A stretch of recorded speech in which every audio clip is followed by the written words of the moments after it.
Балама оқулық бойынша кітапханашыларға арналған нұсқаулық. Кез келген браузер арқылы интернет желісіне қосылып, alternative.bms.kz сайтына кіреміз. Сайт екі тілде жасалған, қазақ және орыс тілінде. Егер сізде есептік жазба құрылған болса, email және пароліңіз пайдаланып жүйеге кіруіңізге болады. Егер құрылмаған болса, тіркелуіңіз қажет болады. Тіркелу үшін зарегистрироваться батырмасын басып, өзіңіздің поштаңызды теріп, атыңызды, фамилияңызды, әкеңіздің атын толтырып, пароль құрастырасыз. Пароль 8 символдан болуы тиіс.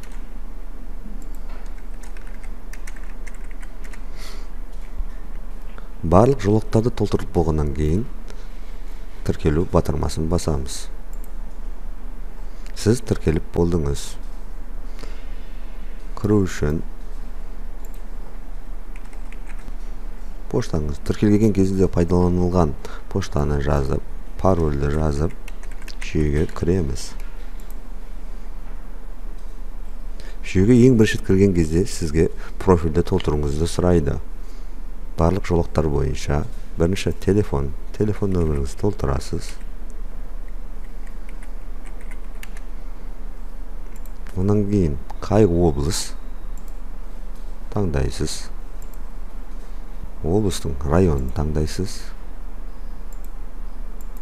Елді мекенді таңдайсыз. Ұйымды, мектепті таңдайсыз. Бұл жерде егер мектеп көп болып жатырса, іздеу арқылы, бин арқылы теруіңізге болады. Қызмет деген жерден библиотека, яғни кітапханашыны таңдайсыз. Сақтау, профильді сақтайсыз. Сіз профиль толтырып болғаннан кейін мұғалімдерден таңдалған оқулықтарын көру үшін меню мәзірімнен таңдалған оқулықтарды басасыз.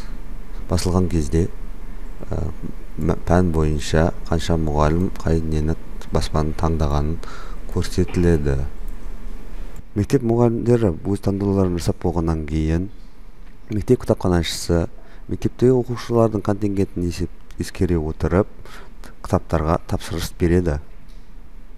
Тапсырыс беру мәзіріне өтіп, яғни заявкаға өтесіз. Жазбаны қалдыруды басасыз. Предмет ағылшын тілі, жылы, сынып, тіл, Оксфорд. Мысалға сіздің мектепке 250 кітап ағылшын тілінен керек. Екінші классқа. Сақтау батырмасын басасыз. Оқулық бойынша жазбаларды толтырасыз. Сіз толтырылған жазбалар оқу-ағарту министрлігі және білім мазмұнын сараптау орталығының тікелей қадағалауында болады. Барлық пән бойынша тапсырыстарды толтырып болғаннан кейін сіздерге мектеп кітапты қабылдап алғаннан кейін платформаға кіріп, полученный книги, яғни алынған кітаптар мәзірі арқылы өзіңіздің берген тапсырысыңыз бойынша толтырасыз. Редакциялау батырмасын басып, алдым деген жерге галочка қойып, мысалға сіз Оксфорд баспасынан тапсырыс бердіңіз, бірақ сізге Оксфорд емес, Express Publishing келуі мүмкін, или Оксфорд келуі мүмкін. Сондықтан мына жерден қай баспа келді, сол баспаны таңдайсыз. Саны бойынша, мысалға сіз 250 кітап бердіңіз, сізге 230 кітап келді. Толтырып сақтайсыз.